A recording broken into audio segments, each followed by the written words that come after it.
अनि यो love letter आदान प्रदान जुन गरिएको छ 7 पेजबाट यताबाट लभ लेटर पठाउने उताबाट अब कति पेजको लभ लेटर आउने जुन लभ लेटर आदान प्रदान गर्ने प्रेम पत्र जुन आदान प्रदान भइरहेको छ त्यो फेरि प्रेम पत्र मैले भने हैन बाबुराम भट्टराईले नै भनेका छन् एमसीसी पास गरौँ र लभ लेटर आदान प्रदान गर्दै एमसीसी पास गरौँ भनेर बाबुरामले नै भनेका छन्। त्यो कारणले यो लभ लेटर आदान प्रदान गरेर के गर्न खोजिएको भने एमसीसी को समर्थनमा माहौल बनाउन खोज्यो किनभने गभर्नमेन्ट टु गभर्नमेन्ट सिग्नेचर भइसकेको अवस्थालाई त्यो त्यहाँनिर एग्रिमेन्ट कुनै पनि कानुनले एग्रिमेन्ट हेर्ने हो के न कि त्यो पत्रचार हेर्ने हो। राजनीतिक कर्मीहरूको त्यतिकै सूची लामो सूची छ दर्शन भेटको दाम चढाएर भेटघाट गर्ने भनेदेखि लिएर विभिन्न यहाँ अमेरिकाको डोनेसन डलरमा पोसिएका मिडिया कर्मीको पनि त्यतिकै छ मीडिया हाउसको पनि दर्शन भेटको मिडिया त्यति मात्रै हैन मिडिया हाउसको मात्रै छैन एमसीसी को सन्दर्भमा त राष्ट्रिय सहमति छ यिनीहरूको भाषा भन्यो भने मेरो भाषामा भन्यो भने त राजनीतिक दलीय सहमति छ संसदभित्र रहेका सबै दलको सहमति छ किनभने टेबलै गरे हुन्।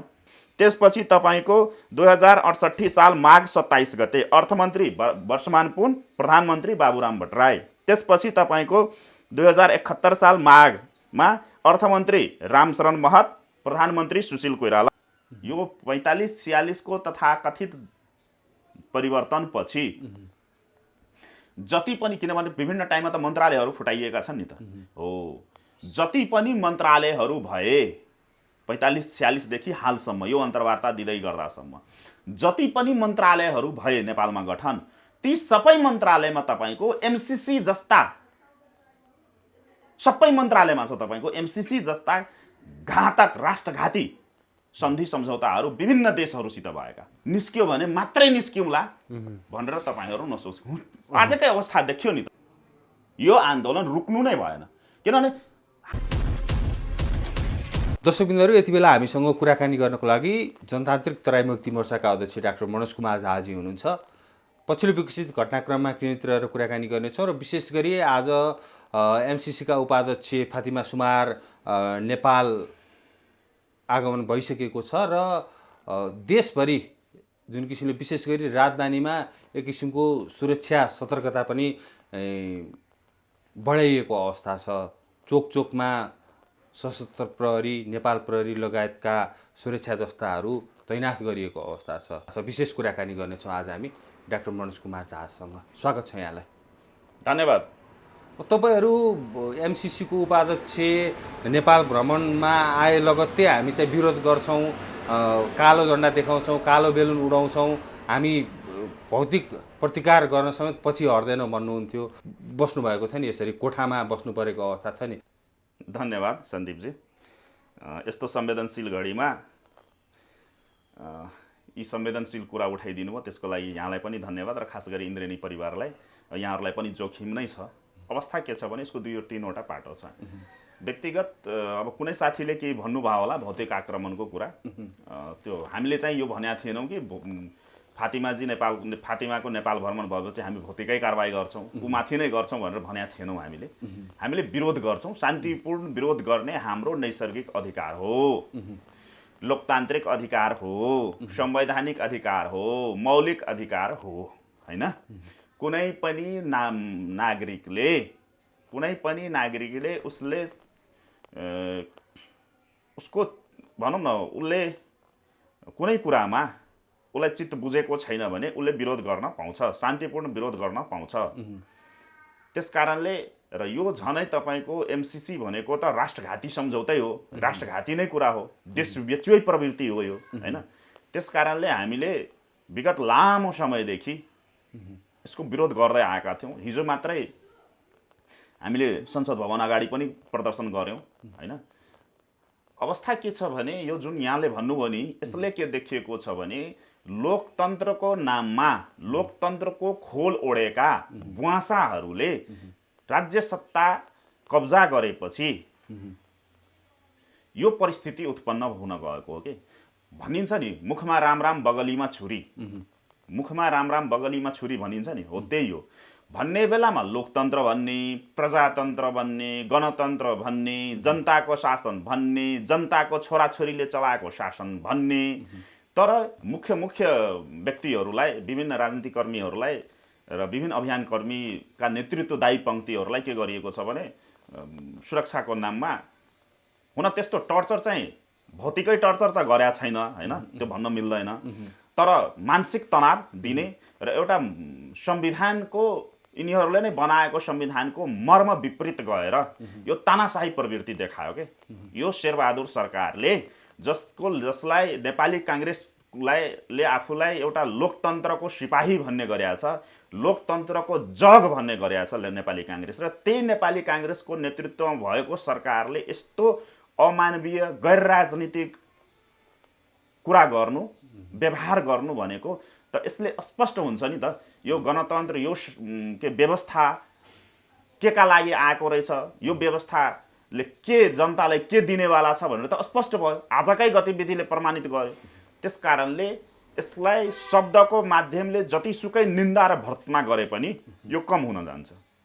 अब यति बेला आम सर्वसाधारणहरूले जसरी विरोध जनाइरहेका छन्, चौतर्फी विरोध गरिरहेका छन् एमसीसीको, यो बिचमा अमेरिकाले एमसीसी संशोधन हुन सक्दैन भनेर स्पष्ट रूपमा भनिसकेको छ, जवाब पठाइसकेको अवस्था छ। जवाब पठाउने क्रममा चाहिँ एमसीसीले भनेको छ यो नेपालको संविधानभन्दा माथि छैन, एमसीसी नेपालको संविधान नै माथि छ, इन्डो पेसिफिक स्ट्राटेजीसँग पनि सम्बन्धित छैन भनेर भनिरहँदाखेरि यो बिचमा नेकपा एमाले एमसीसीको विरोध गर्ने भनेर निर्णय गरिसकेको अवस्था छ। यो बिचमा जुन किसिमले घटनाहरू अगाडि बढे नि, यसले अब एमसीसी रोकिने देखिन्छ? धन्यवाद। तपाईलाई व्यक्तिगत रूपमा र इन्द्रेणी परिवार लगायत यो एमसीसीलाई लिएर देश र जनतालाई जागरुक गरिरहेका सम्पूर्ण मिडिया कर्मी र मिडियालाई म यही अन्तर्वार्ताको माध्यमले धन्यवाद दिन चाहन्छु। फेरि प्रचण्डले पनि भनिसकेका छन् एमसीसी पास हुँदैन भनेर घोषणा गरिसकेको भन्दैछु। यसमा यहाँले उठाएको यो जुन विषय छ यसमा 3-4वटा कोणहरू छन्। सबभन्दा पहिला त यहाँले अघि नै पनि एउटा विषय उठाउनु भएको थियो, त्यो मैले भन्न बिर्सेँ, के अरे छुटाएँ। फातिमाजीको नेपाल भ्रमणको सन्दर्भमा पछिल्लोचोटि 2-3वटा हल्लाहरू भएको थियो। 20 गते आउँदैछन्, 22 गते आउँदैछिन्, 23 गते आउँदैछिन् भनेर विभिन्न रेपुटेड, आफूलाई रेपुटेड मिडिया भन्नेहरूले पनि डाइभर्सन दिन खोजेको थियो। तर मेरो पछिल्लो अन्तर्वार्ता मैले 1 हप्ता पहिला नै यही इन्द्रेणी खबरकै माध्यमले भनिदिएको थिएँ 24 गते हरितालका तीजको दिन फातिमा एमसीसीका उपाध्यक्ष आउनुहुन्छ भनेर, र ठ्याक्कै त्यो पनि मिल्न गयो हैन। मैले 24 गते डेटै तोकेर भनेको थिएँ 24 गतेको आउँछिन् भनेर। आज फातिमाजीको नेपाल भ्रमण भएको छ, 9:15 बजे उहाँ त्रिभुवन अन्तर्राष्ट्रिय विमानस्थलमा ल्यान्ड गर्नु, र त्यो सँगसँगै यो पछिल्लो 1 हप्तादेखिको जुन एउटा तथाकथित राजनीतिक दलहरूमा देखिएको दोहोरो चरित्र जुन छ त्यो लज्जास्पद चरित्र हो कि जनतालाई रणभुल्लामा पार्दै त्यतातिर पहिला टेकौँ, त्यसपछि अरू पक्षहरूलाई जोडौँला। जनताहरूलाई यो 30-32 वर्षदेखिको यो खाउँवादी शासन जुन भएको छ नि नेपालमा, यो 45-46 को तथाकथित जनआन्दोलनपछि प्राप्त उपलब्धिको नाममा देश र जनतामाथि जुन यो खाउँवादी शासन व्यवस्था, लुटतान्त्रिक शासन व्यवस्था, मोनोपोली शासन व्यवस्था हैन, दलाल तन्त्र जुन यहाँ यो देश र जनतामाथि हाबी भएको छ, त्यसकै निरन्तरता दिनको लागि, त्यसलाई नै निरन्तर अगाडि बढाउनको लागि फेरि यो एमसीसीको विषयवस्तुमा विभिन्न यो छद्मभेषीहरू, खाउँवादीहरू, लुटतन्त्रवादीहरूले जनताको मनस्थितिसित, मनोविज्ञानसित खेल्न खोजिरहेको अवस्था छ। किनभने एमसीसीको अहिले आएर कसैले त्यो मौखिक रूपमा विरोध गर्नु, एमालेको त आधिकारिक निर्णय त भएको छैन, विज्ञप्ति त आएको छैन उसको लेटर प्याडमा, कुनै नेताले बोलिदिएको अवस्था छ भने मैले पटक पटक इन्द्रेणी खबरमै पनि र अन्य मिडियाहरूमा पनि मैले भन्ने गरेको छु। यदि त्यसो हो भने त संस्थागत निर्णय हुनु पर्यो नि, कुनै नेताले या कुनै व्यक्तिले, एउटा व्यक्तिले बोलेर हुँदैन। संस्थागत निर्णय के त संस्थागत निर्णय तपाईँको पुष्पकमल दाहालको पार्टीको पनि, माओवादीको पनि आएको छैन, र खड्गप्रसाद ओलीजीको पार्टीको पनि संस्थागत निर्णय आइसकेको अवस्था छैन। उहाँले बोलेको दोहोरो अर्थ लाग्ने, तिनीहरूले बोलेको दोहोरो र तेह्रो अर्थ लाग्ने कुरालाई मिडियाहरूमा, आफ्नो नजदिकका मिडियाहरूमा प्रचार प्रसार गराउनको लागि मैले भने नि, जनता र देशको मनोविज्ञानसित खेल्दैछन् यिनीहरूले। र आउँदो आसन्न निर्वाचनहरूमा यो सेन्टिमेन्टलाई आफूतिर पार्नको लागि मैले पनि त विरोध गरेको थिएँ नि त भनेर देखाउनकै लागि पनि यिनीहरूले विरोध गरेको जस्तो गरिदिएको छ। जबकि एमसीसीको सन्दर्भमा त राष्ट्रिय सहमति छ यिनीहरूको भाषा भन्यो भने, मेरो भाषामा भन्यो भने त राजनीतिक दलीय सहमति छ, संसदभित्र रहेका सबै दलको सहमति छ, किनभने टेबलै गरे हुन्। खड्ग प्रसाद ओलीले त टेबलै गरे हुन् हैन, र माओवादीको त अहिले सरकारै छ, 5 भाइको त्यो परमादेशबाट कम्फर्टेबल सरकार हो हैन। त्यो कारणले म के भन्छु भने यस्ता कुराहरूलाई तपाईहरूले स्पेस नदिनुहोस्, यस्ता कुराहरूलाई स्थान नदिनुहोस्। तपाईहरू जस्तो राष्ट्रवादी व्यक्तिहरूले, तपाईहरू जस्तो राष्ट्रभक्त मिडियाले यिनीहरूको यो छद्मवेशलाई उजागर गर्नुपर्ने तपाईहरूको पनि दायित्व हो हैन। त्यसकारणले अब अर्को कुरा परिवेश के देखियो भने हिजो मात्रै आज चाहिँ एमसीसी का उपाध्यक्ष लगायतका उच्च पदस्थ एमसीसी का व्यक्तिहरू, अमेरिकन सरकारका CIA का व्यक्तिहरू एमसीसी को टिमसँगै तपाईको एमसीसी को टिम नेपाल छिर्नुभन्दा पहिला तपाईको एसिया नै हेर्ने CIA का प्रमुख नै आएर यहाँ क्याम्पेन गरेर बसिरहेको अवस्था, त्यो पनि म प्रमाण दिन्छु। तपाईको झन्डै 1 हप्ता 10 दिन हुन थाल्यो। 1 हप्ता 10 दिन भइसक्यो। 1 हप्ता 10 दिन पहिला तपाईको CIA का एसिया हेर्ने प्रमुख नै नेपालमा आएर क्याम्पेन गरिरहेको अवस्था छ। त्यो त्यतातिर जम्ला। आज मात्रै एमसीसी को उच्च पदस्थहरू नेपाल आए, टिमै आए। र त्यो भन्दा पहिला हिजो मात्रै फातिमाजीको नेपाल आगमन भन्दा 24 घण्टा 12-15 घण्टा पहिला तपाईको नेपाल सरकारले त्यो लज्जास्पद प्रश्नावली जुन सोधेका थिए, अहिलेका शेरबहादुर सरकारले एमसीसीलाई सोधिएको 7 पेजको प्रश्नावलीको जवाब फातिमाजीको नेपाल भ्रमण हुनुभन्दा 15 घण्टा पहिला आउनु, यो सबै एउटा धेरै ठुलो रहस्यको उद्घाटन गरेतिर संकेत गरिरहेको अवस्था छ। त्यतातिर हामी गइरहेको छैनौँ। कस्तो रहस्य उद्घाटन गर्यो त यो? त्यही भन्दैछु। अवस्था के छ भने र त्यसलाई लिएर नेपालका यो पात्रुकारहरूले, पोलिटिकल स्ट्रिमका मिडियाले त्यसलाई पोजिटिभ रूपमा प्रचार प्रसार गर्नु, त्यो आफैमा पनि एउटा राष्ट्रघात जस्तो देखियो। जताततै पोजिटिभ रूपमा एकदमै एडभर्टाइज भइरहेको छ, विज्ञापन नै हो त्यो। त्यसलाई अघोषित विज्ञापन जवाब त पठायो नि त। त्यो भन्दैछु त्यो गरी नेपालकै मिडियालाई प्रयोग गरेर विज्ञापन गरिएको अवस्था देखियो। वारती तपाईको यो 24 घण्टादेखि यो विज्ञापन भइरहेको हो। यो एमसीसी को विज्ञापन भइरहेछ। यो एमसीसी को समर्थनमा विज्ञापन पनि नभन्नु, यसलाई एमसीसी को समर्थनमा विज्ञापन। विज्ञापनमा पनि त दुईटा पाटो हुन्छ नि, तर यो चाहिँ एमसीसी को समर्थनमा एउटा देशभरि हामी तपाईँ जस्ता, म जस्ता, ज्ञानेन्द्र बहादुर शाही जस्ता व्यक्तिहरूलाई, राष्ट्रभक्त नागरिकहरूलाई एउटा फाँसीवादी चरित्र प्रदर्शन गर्दै नेपाल सरकारले कोठामा थुन्नु, नजरबन्द गर्नु, घरभित्रै नजरबन्द गर्नु र यतातिर मिडियालाई प्रयोग गरेर विज्ञापन नै बजाएर यसको एउटा सकारात्मक माहौल बनाउन खोज्नु भनेको यो राष्ट्रघाती क्रियाकलाप नै हो।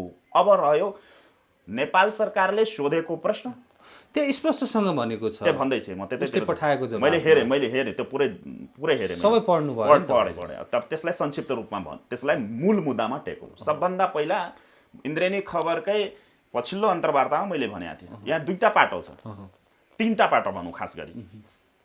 सबभन्दा पहिला के छ भने जति बेला एमसीसी सम्झौता गरियो, एमसीसी सम्झौता गर्नुभन्दा पहिला तपाईको दर्जनौं पटक पत्र आदान प्रदानहरू भएका छन्, दर्जनौं पटक मिटिङहरू भएका छन्। त्यसको म डेटै भन्न सक्छु, मसित त्यसको रेकर्डै छ। त्यो म आज त्यो पनि खोलौँ हैन। त्यो अवस्थामा एकैछिन, त्यो अवस्थामा तपाईको के छ भने तपाईँ कहिले भएको छ त, त्यो पनि एउटा जानिराखौँ सबैजनाले। सबभन्दा पहिला तपाईको 2068 साल माघ 5 गते 2068 साल माघ 5 गते अर्थमन्त्री वर्षमान पुन थिए, प्रधानमन्त्री बाबुराम भट्टराई थिए। त्यहाँबाट सुरु भएको यो एमसीसी काण्ड। त्यसपछि तपाईको 2068 साल माघ 27 गते अर्थमन्त्री वर्षमान पुन, प्रधानमन्त्री बाबुराम भट्टराई। त्यसपछि तपाईको 2071 साल माघमा अर्थमन्त्री रामशरण महत, प्रधानमन्त्री सुशील कोइराला। त्यसपछि 2071 साल चैत 23 गते अर्थमन्त्री रामशरण महत, प्रधानमन्त्री सुशील कोइराला। त्यसपछि तपाईको 2073 साल साउन 5 गते अर्थमन्त्री विष्णुप्रसाद पौडेल, प्रधानमन्त्री केपी शर्मा ओली, त्यसपछि 2074 साल साउन 10 गते अर्थमन्त्री ज्ञानेन्द्र बहादुर कार्की र प्रधानमन्त्री शेरबहादुर देउवा जति बेला सिग्नेचर भयो। त्यसपछि तपाईँको 2074 साल भदौ 29 गते अर्थमन्त्री ज्ञानेन्द्र बहादुर कार्की, प्रधानमन्त्री शेरबहादुर देउवा र त्यसपछि फेरि पछिल्लो पटक युवराज खतिवडा अर्थमन्त्री भएको बेलामा। भनेपछि झन्डै तपाईँको 12-13 चोटि त सहमति सम्झौताहरू भएका रहेछन्। यो विवरण हो एमसीसीको। अब त्यहाँ टेको यति पटकसम्म छलफल हुँदाखेरि, यति पटकसम्म सम्झौताको ड्राफ्टिङ गर्दाखेरि त्यसमाथि पनि तपाईँको कुलमानजी जस्ता व्यक्तिहरू एमसीसीको विद्युत प्रसारण लाइनहरूको प्रोजेक्ट उहाँहरूले नै तयार गर्नुभएको हो भने यस्ता यस्ता व्यक्तिहरू, बाबुराम भट्टराईले आफूलाई के अरे इकोनोमिक्समा पिएचडी गरेको होइन, के अरे इन्जिनियरिङमा एमई गरेको व्यक्ति, वर्षमान आफूलाई अर्थशास्त्री भन्छन्, अब यस रामशरण महत आफूलाई अर्थशास्त्री भन्छन्, यस्ता यस्ता व्यक्तिले एमसीसीको सम्झौता गर्दाखेरि त्यति बेला अहिले जुन प्रश्नहरू गरे त्यति बेला त्यो क्लियर हुनु पर्दैन। पहिलो कुरा त्यो भनेको अहिले आएर प्रश्न गर्नु, एमसीसीलाई प्रश्न गर्नु भनेको त्यो हाम्रो राष्ट्रिय लज्जाको विषय भयो कि यो राष्ट्रिय लज्जाको विषय हो। कस्ता कस्ता व्यक्तिहरूले यो सरकार नेपालको संविधान भन्दा माथि छ कि छैन भनेर सोध्ने पर्छ। त्यतातिर जाउँला। सबभन्दा पहिला त त्यो प्रश्न सोध्नु नै लज्जाको विषय हो। जति बेला यिनीहरूले गरे त्यति बेला के आँखामा आलुको चस्मा लगाएका थिए त? के कारणले त्यति बेला यी प्रश्नहरूमाथि तिनीहरूले त्यति बेला ध्यान पुर्याएनन् त? त्यो एउटा पाटो छ। त्यस कारणले अहिले आएर प्रश्न सोध्नु भनेको त्यो राष्ट्रिय लज्जाको विषय भयो। नेपालको बौद्धिकतामाथि नै यिनीहरूले प्रश्न लगाइदिए विदेशीको सामु कि नेपालमा सबै मूर्ख रहेछन्, हामी सबै मूर्ख छौँ, तिमीहरूले जे भन्छौ त्यो त्यो हामी मानिदिन्छौँ होइन। र एमसीसीलाई सोध्नु भने मेरो पछिल्लो अन्तर्वार्तामा पनि छ यो कुरा। र एमसीसीलाई सोध्दैछ त्यो नेपालको राष्ट्रिय हित विपरीत हो कि राष्ट्रिय हितसँग को समर्थक हो भनेर। अनि एमसीसीले भन्छ, अमेरिकाले भन्छ म तिम्रो राष्ट्रिय अहित गर्छु भनेर। भनेपछि यो नेपाली जनतालाई झुक्काउनको लागि एमसीसीले पठाएको जवाफ हो। त्यति बेलै मैले भनेको थिएँ, त्यो जुन दिन यिनीहरूले पत्राचार गरे त्यही दिन भनेको थिएँ, यो यिनीहरूले नेपाली जनताको आँखामा छारो हाल्दैछ। भन्नुको तात्पर्य के हो भने सबभन्दा पहिला त त्यो विषय भयो। अब भनौँ एमसीसीलाई नै सोध्दैछ तिमी सर्टिफाइड गरेर पठाऊ तिम्रो परियोजना, यस्तो कहीँ हुन्छ? आफ्नो बुद्धि लगाउनु पर्दैन? त्यो विषय छ। अब अर्को पक्ष हिजो मात्रै साँझ मैले विभिन्न मिडियाहरूमा हेरेँ, त्यो एमसीसीले पठाएको प्रतिउत्तर। अब त्यो प्रतिउत्तरले खासै प्रभाव राख्दैन। किन राख्दैन? त्यसको कानुनी पक्ष जाउँ। किनभने जब अलरेडी तपाईँको गभर्मेन्ट टु गभर्मेन्ट सिग्नेचर भइसकेको अवस्थालाई त्यो त्यहाँनिर एग्रिमेन्ट, कुनै पनि कानुनले एग्रिमेन्ट हेर्ने हो के, न कि त्यो पत्राचार हेर्ने हो। बुझ्नु भएन? जहाँ तपाईँको एग्रिमेन्ट साइन भइसकेको छ, एग्रिमेन्टलाई अगाडि बढाइरहेको अवस्था छ, कार्यान्वयनमा गरिसकेको अवस्था छ, त्यहाँ अहिले आएर पत्राचारमा जेसुकै भने पनि त्यसले केही महत्त्व राख्दैन। अर्को कुरा, त्यहाँ उठाइएका कुराहरू र त्यहाँबाट आएको जवाबमा तपाईँको पुरा दुनियाँलाई थाहा छ, सैकडौँ हजारौँ प्रमाणहरू छन्। एमसीसी भनेको इन्डो पेसिफिक स्ट्र्याटेजीको मूल पार्ट हो भनेर तपाईँ अमेरिकन दूतावासको वेबसाइटमा गएर हेर्नुहोस्, अमेरिकन एम्बेसीको आधिकारिक सामाजिक सञ्जालमा गएर हेर्नुहोस्, एमसीसीको ओरिजिनल तपाईँको वेबसाइटमा गएर हेर्नुहोस्, एमसीसी कार्यान्वयन भएका देशहरूको अवस्था हेर्नुहोस्। र यहीँ हाम्रो साउथ एसिया सार्क कन्ट्री नै श्रीलङ्काले किन रिजेक्ट गर्यो त? हिजो अस्ति मात्रै तपाईँको एक हप्ता झन्डै हुन थाल्यो, श्रीलङ्काका प्रधानमन्त्रीले, राष्ट्रपतिले भनिदिइसके म बाँचुन्जेल एमसीसीमा सम्झौता हुँदैन। किन भन्यो त? राष्ट्रपतिले बुद्धिजीवीहरूको एउटा कार्यदल बनाए, कार्यदलले एमसीसी ठिक छैन भन्यो। त्यति मात्रै भनेन, हिजो अस्ति मात्रै केही दिन भएको छ, एक हप्ता झन्डै हुन थाल्यो, त्यहाँ भन्यो कि म बाँचुन्जेल म सपनामा पनि एमसीसीमा सम्झौता गर्न सक्दिनँ भनेर भनेपछि अरू सबै चाहिँ बेवकुफ हुन्। र नेपालकै जेल युनिभर्सिटीबाट पढे लेखेका व्यक्तिहरू चाहिँ विद्वान हुन्। सडकमा भएका तपाईँको विद्वान व्यक्तिहरूले उठाएका विषयवस्तु हामी चाहिँ बेवकुफ भयौँ हैन। यहाँ हजारौँको सङ्ख्यामा देशभरिबाट घर घरबाट जुन विरोध भइरहेछ, यो देशभरिका जनता चाहिँ बेवकुफ हुन्। नेपाल सरकारलाई आफ्नै देशका बुद्धिजीवी, राजनीतिक कर्मी, अभियान कर्मीहरूले उठाएको कुरामा विश्वास लागेन। तर त्यो एमसीसीले एउटा कागजको खोस्टामा पठाएको उत्तरलाई उसले चाहिँ भेरिफाई गर्न मिल्छ त भनेपछि यो शङ्काको घेरामा होइन। यसले के प्रमाणित गर्यो भने यो देश, यिनीहरूले बेच्न खोजेको देश, यिनीहरूले बेचेरै छोड्छ, एमसीसी कार्यान्वयनमै जान्छ। त्यो छ अवस्था। अर्को पाटो, फातिमाजीको मैले एउटा सेड्युल पाएको छु। अब फातिमाजीको यहाँ दर्शन भेटको जुन लिस्ट सार्वजनिक त नभनौँ, जुन थाहा पाएको भित्री सूचनाबाट थाहा पाएको अनुसार अब त्यहाँ तपाईँको फातिमालाई दर्शन भेटको लामो सूची रहेछ, किनभने 4 दिन बस्दैछन् उनी। यो 4 दिनमा तपाईँको राजनीतिक कर्मीहरूको त्यतिकै सूची, लामो सूची छ। दर्शन भेटको दाम चढाएर भेटघाट गर्ने भनेदेखि लिएर विभिन्न यहाँ अमेरिकाको डोनेसन डलरमा पोसिएका मिडिया कर्मीको पनि त्यतिकै छ। मिडिया हाउसको पनि दर्शन भेटको मिडिया त्यति मात्रै होइन, मिडिया हाउसको मात्रै छैन, अलिकति पेसेन्स राख्नुहोस्। राजनीतिक कर्मी सांसदहरूको त कुरै छोडिदिनुहोस्, लामो छ। त्यहाँ डिनर पार्टीदेखि लिएर आजै तपाईँको हयातमा डिनर हुँदैछ। अब बस्ने भनेको उसमा मेरियटमा हो, पार्टी चाहिँ हयातमा हुँदैछ होइन। लगायतका विभिन्न 5 स्टार होटलमा विभिन्न हिसाबले म्यानेज गरिएको छ। त्यति मात्रै भइरहेको छैन, तपाईँको विभिन्न मिडिया हाउसलाई पनि दर्शन भेट दिँदैछ। त्यति मात्रै होइन, अमेरिका र पश्चिमाहरूको दानापानीमा पोसिएका यहाँका अभियान कर्मीहरू र केही बुद्धिजीवी बनाउनेहरू, नागरिक समाजका अगुवाले पनि फातिमाले भेट्दैछन्। र हिजो मात्रै बाबुराम भट्टराईलाई अमेरिकन राजदूतले बोलाएर छलफल गर्यो, किनभने एमसीसी अगाडि खुट्टा उचाल्ने, एमसीसी ल्याउनमा खुट्टा उचाल्ने व्यक्ति बाबुराम भट्टराई हुन्। त्यति बेला माओवादीमै थिए उनी।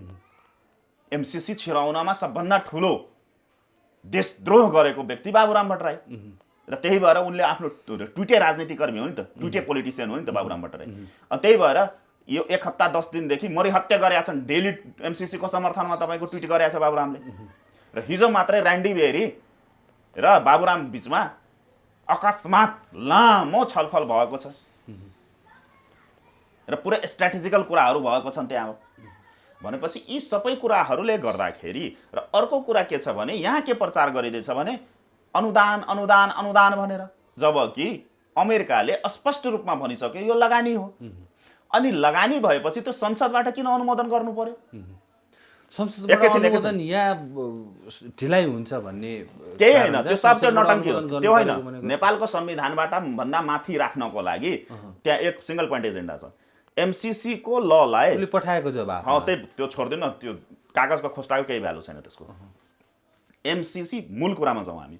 एमसीसी को कानुनलाई, एमसीसी ललाई र एमसीसी सँग गाँसिएर आएका 1 दर्जन भन्दा बढी, एमसीसी सँग गाँसिएर आएका 1 दर्जन भन्दा बढी सन्धि सम्झौताहरूलाई हामी एमसीसी मात्रै भन्दैछौँ। एमसीसी सँग 1 दर्जन भन्दा बढी सन्धि सम्झौताहरू गाँसिएर आएका छन्। ती सबैको टर्म एन्ड कन्डिसनहरूलाई नेपालको ऐन कानुन र संविधान भन्दा माथि राख्नको लागि संसदबाट अनुमोदन गर्न खोजेको, अरू केही पनि होइन। सिंगल पोइन्ट एजेन्डा हो, यसलाई जतिसुकै व्याख्या गरे पनि त्यही हो। त्यो छ अवस्था, बुझ्नु भएन?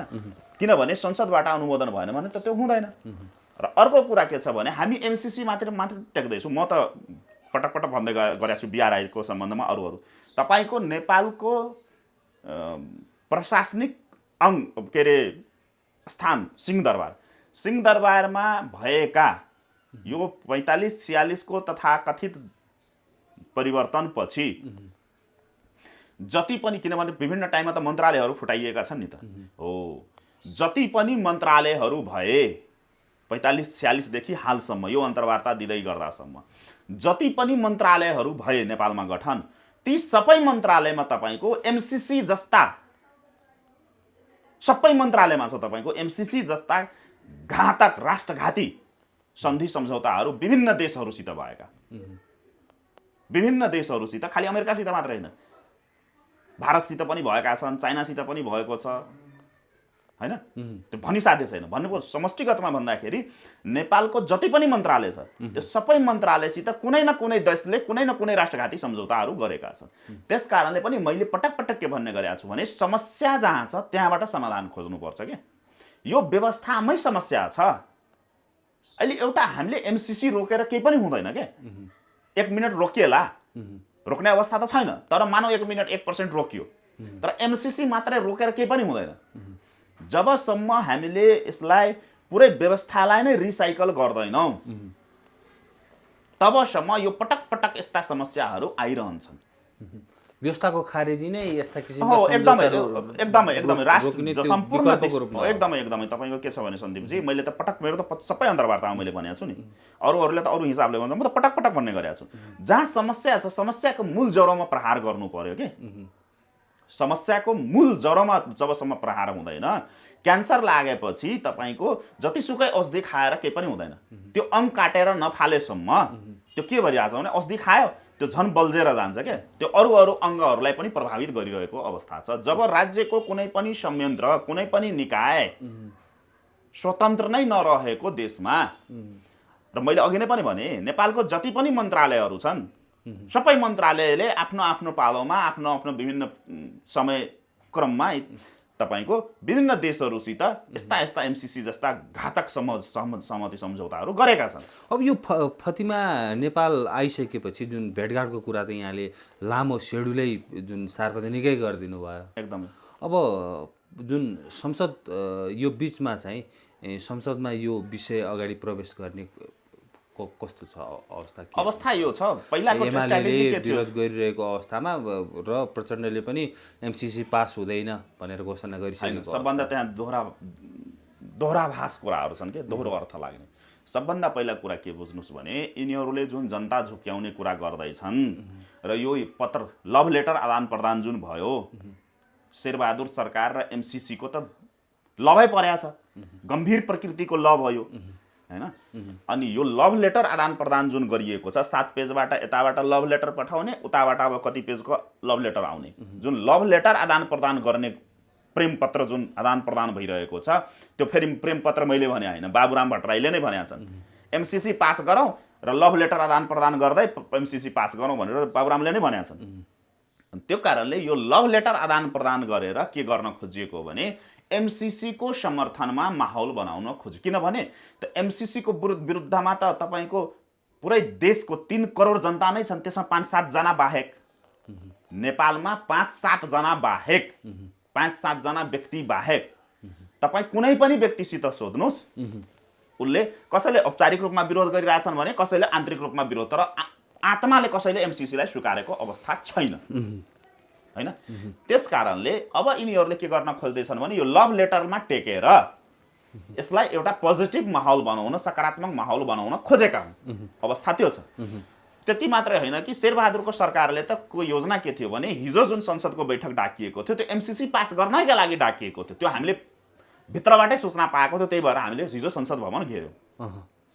र एमाले जुन संसद अवरोध गर्यो त्यो एमसीसी को समर्थनमा गरे होइन, सभामुखको उनीहरूको त्यो पार्टी फुटफुट भयो नि हो। यहाँ त के छ भने देवत्वकरण गरिन्छ के। खड्ग प्रसाद ओलीले नेतृत्व गरेको त्यो के भन्छ नेकपा एमाले ले जुन संसद अवरुद्ध गर्यो त्यो तिनीहरूको आन्तरिक विषयहरूमा गरेका हुन्, त्यो टुटफुटको विषयमा गरे हुन्, त्यो एमसीसी को समर्थन र विरोधमा गरे होइन। केतै मिडियाले त्यो पनि प्रचार गरिरहेछ। त्यो छ अवस्था। भनेपछि यहाँ राजनीतिक दलहरूको सहमति छ र एमसीसी पास गर्नैका लागि हिजो तपाईको निर्णयार्थ प्रस्तुत हुँदै थियो, जुन मैले नै इन्द्रेणी खबरमा पनि भनेको थिएँ। 23 गतेको कारण त्यो थियो, फातिमाको नेपाल आगमन भन्दा पहिला उनीले पास गर्न खोजेका थिए। र अर्को विषय के छ भने एमसीसी नेपाल छिरेको त भदौ 29 गतेको हो भनेपछि अमेरिकनहरूको स्ट्र्याटेजी के छ भने अब आउने 29 गतेको भन्दा पहिला, किनभने एमसीसी हेर्नुस् कस्तो लज्जास्पद विषय, तपाईको झन्डै 15-16 महिना भइसक्यो एमसीसी को डेट फेल भइसकेको, डेट पनि फेल भइसक्यो। एमसीसी सम्झौताको डेट पनि तपाईको 15-16 महिना भइसक्यो फेल भएको। पोहोर साल नै तपाईको असाढमा सकियो यसको डेट, तर पनि यसलाई जबरदस्ती सञ्जीवनी बुटी हालेर जिउँदो गर्न खोजिँदैछ। त्यो अवस्था छ। र सँगसँगै अब यिनीहरूको के छ भने अन्तिम तयारी भदौ 29 भन्दा पहिला कमसेकम यसलाई एमसीसीलाई जसरी पनि पास गर्ने। र त्यही भएर फातिमाको पनि भ्रमण भनेको 4 दिवसीय हो। यो 4 दिनमा यदि एमसीसी पास भयो कमसेकम, अनि एउटा आशा जगाउँछ कि आशा हाम्रो जाग्छ।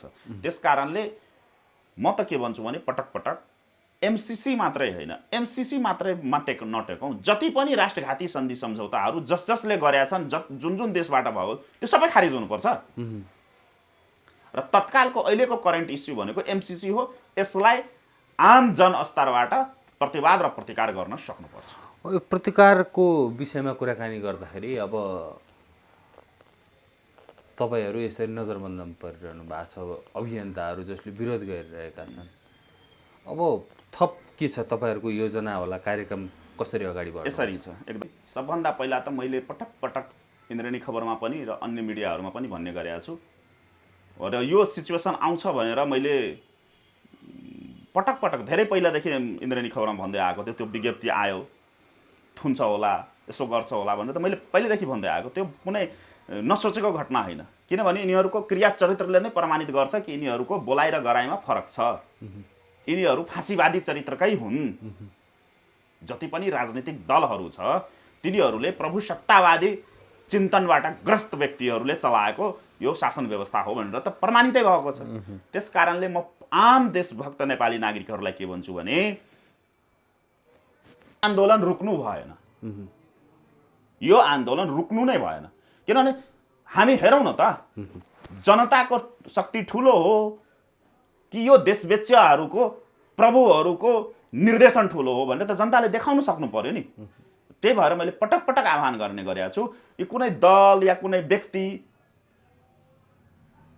आश्रित नहौँ, यसलाई जनस्तरबाटै खारिज गर्नुपर्छ, जनस्तरबाटै दबाव आउनुपर्छ, जनस्तरबाटै प्रतिवाद हुनुपर्छ, जनस्तरबाटै प्रतिकार हुनुपर्छ। र सम्भवतः यही अवस्था यो शेरबहादुर सरकारले राखिराख्यो भने जनता घर घरबाट निस्किन्छ। हुन्छ, अन्तिममा केही भन्न चाहनुहुन्छ? धन्यवाद। सबभन्दा पहिला त मेरो तर्फबाट, मेरो सङ्गठनको तर्फबाट यहाँलाई व्यक्तिगत रूपमा र इन्द्रेणी खबर परिवारलाई एकदमै हृदयदेखि धन्यवाद र आभारी छु। यस्तो विषम परिस्थितिमा कोठैमा आएर अन्तर्वार्ता लिइदिनु भयो र जनतालाई सुसूचित गर्ने एउटा अवसर प्रदान गर्नुभयो, त्यसको लागि 2 हात जोडेर धन्यवाद दिन चाहन्छु। र आम देशभक्त नेपाली नागरिकहरूलाई 2 हात जोडेर बिन्ती के गर्न चाहन्छु भने यिनीहरूले यो दलीय दलाली तन्त्रले आफ्नो चरम सीमा नाघिसकेको अवस्था छ। अब यिनीहरूको चरित्र र प्रकृति हामीले देखिसक्यौँ, उदाङ्गो भएको अवस्था छ। यिनीहरूले आफ्नो फाँसीवादी चरित्र र निरङ्कुश प्रवृत्तिलाई एकदमै उदाङ्गो भएर प्रस्तुत गरिरहेको अवस्थामा अब आम देशभक्त नेपाली नागरिकले जनताको वास्तविक शक्तिबाट यिनीहरूलाई परिचित गराउनु पर्ने अवस्था आयो। त्यस कारणले सम्पूर्ण आम देशभक्त नेपाली नागरिकहरू आफ्नो घरबाट सडकमा निस्कौँ र यो एमसीसी लगायतका जति पनि राष्ट्रघाती सन्धि सम्झौताहरू छन् र यो व्यवस्था र यो संविधानको विरुद्धमा एकजुट भएर आफै स्वस्फूर्त रूपमा सडक टकाउँ। धेरै धेरै धन्यवाद।